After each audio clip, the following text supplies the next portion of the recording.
I realized last week that I don't appear to have a video on my YouTube series about how to make beading.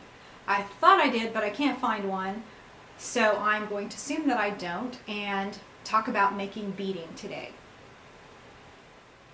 For those of you who don't know, beading is leather wrapped around a cord. If you work with fabric, you're probably familiar with the term piping. So piping is fabric wrapped around a cord and then placed in a seam.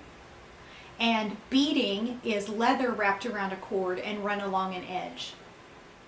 One of the main differences between working with leather and fabric is that leather has to be skived on the edge. You have to thin leather at an angle along an edge, otherwise you get a bump or a ridge where pieces join. I'm going to cut what I call a beading strip. It's just a strip of leather that's about 5/8 of an inch wide.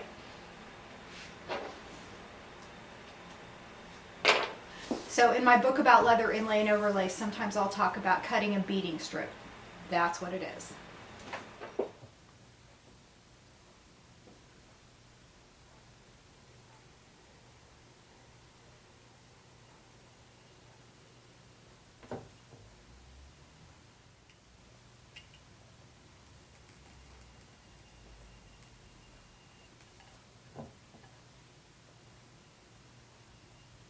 Do notice as I'm skiving, I'm always holding behind the knife.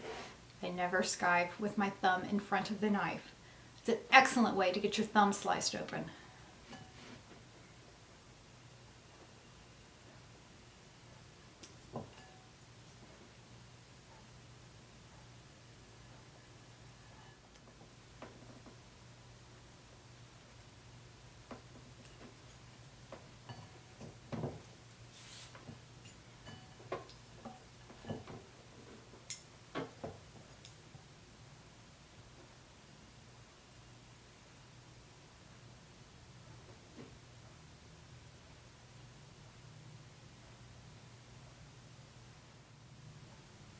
Now I find that wide skiving is a little bit harder to learn, but the good news about wide skiving is anytime you're wide skiving, it's going to go under another piece of leather.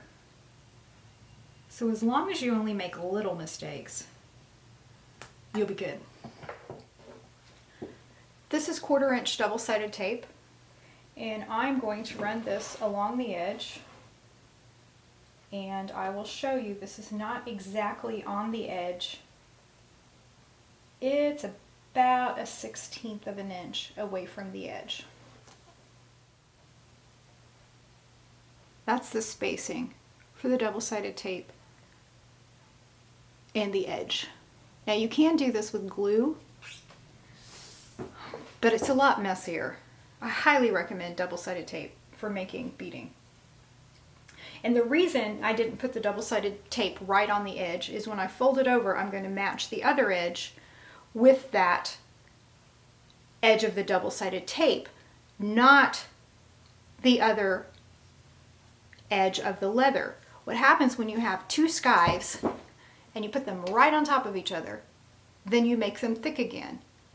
But if you stagger your skived edges, you still have a smooth skive. My beading cord is number 346 nylon thread. Obviously, if you want fatter beading, you can use fatter cord. But for my cowboy boots, I like 346. So I'm going to start by positioning it in the middle and rolling it over. And now I have a beginning. Okay, at this point, what everyone wants to do is try to carefully lay the cord in the center, and if they're using glue, they want to try to glue it in the center and then fold it over a whole bunch at a time, and that's not going to work. You're going to get huge wrinkles and your beading starts going in a curve. What you want to do is wrap the beading cord around your finger so that you can hold this thread taut.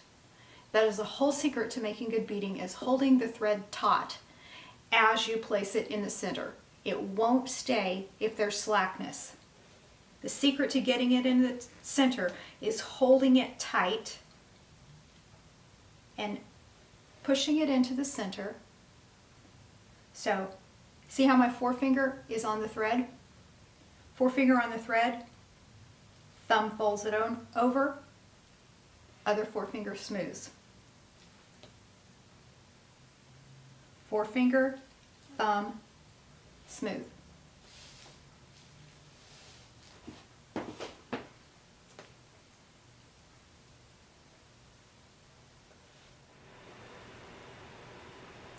Hold the cord taut. Press it into the center with your forefinger. Roll it over with your thumb. Smooth it down with your other forefinger. Make sure when you fold it over, you're not going all the way to the edge. Your goal is for this edge that you're folding over to meet the tape edge, not the other side of the leather. Also, notice that I'm only doing about 1/2 inch at a time. I'm not trying to do the whole thing. So just work your way down a little bit at a time.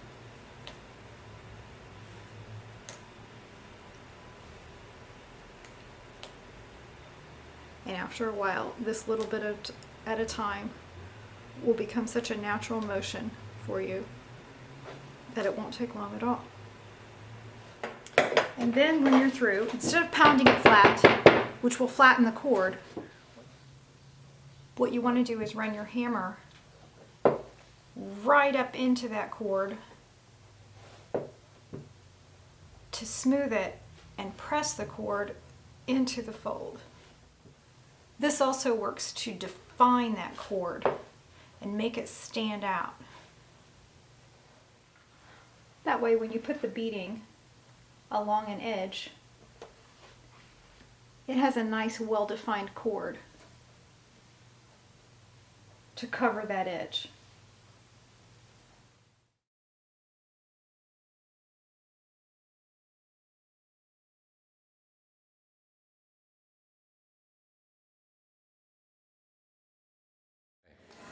I am in England at the Shoemakers Gathering, and I learned something interesting this morning. I learned that there's a difference between stitching and stitching awls and sewing awls. So I'm here with James Ducker of Cara Ducker, and he's going to explain the difference to us. Yeah, so the difference between sewing and stitching, basically we sew a welt and we stitch a sole, and accordingly you have a sewing awl and a stitching awl. I think you might call them an inseaming awl in the States. Yes. We call them a welting awl as well. And the stitching awl is also known as a square awl or a continental awl. And it's the one that's got where the head has been flattened out. And so the difference between the two is that the welting awl or the inseaming awl makes a round hole and the threads pass whichever way they pass, but the continental square awl creates a slit rather than a hole, so that when your stitches pass, they always pass on one on top of the other, so that your sole stitches are even and regular and beautiful in a line. Tell me, because I always forget, which one you feed through first, and well, how they're supposed to come out is what I forget on the outsole stitching. There's a way that you feed them through and that they're supposed to lay to where one is in front of the other. Yeah, so my technique would be to make my hole with my square awl, and I always try and get it through to exactly the same depth, so that the width of the hole is the same each time. And then what I do is I always stitch towards myself. So I would pass I'm right-handed, so I pass my left hand bristle through the hole, and I lift it up on both sides so that it's at the top of the slit, and I pass my right hand bristle underneath it, and then I pull them through, and I always pull my right hand slightly upwards and my left hand slightly downwards, which keeps the stitch running like that. And so every stitch is the same. I think you can get into any habit with it as long as you always do it exactly the same. The hole has the same size, the bristles pass the same way, you pull in the same direction and you pull to the same tension. And if you do all of those things, you should, in theory, get a nice, straight, even row of little pearl stitches, which looks very beautiful. And if you don't do those things exactly the same, then your stitches look kind of jumbled and... Yeah, because you can mark out your stitches in advance. You can prick them out in advance, and they're in a perfectly straight line down the middle of the welt. But if you don't do those other things every time, the stitches can do this with each other. Rather than sitting end to end, they can sit side to side, and then you get wibbly wobbly stitching going on as well.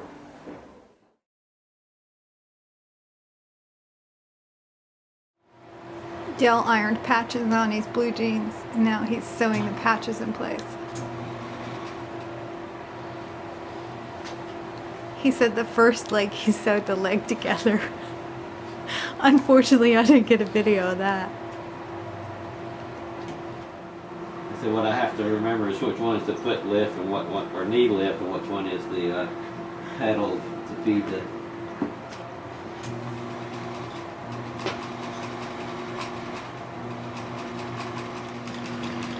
Goodness, look at that neat job of spacing. I am so impressed. I'm gonna have to put him to work. And we do 10 rows. You go for it. And then how do you get the thread out? What do you mean, how do you get the thread Well, no, out? I was trying to pull it off of here Oh. the other go. It was.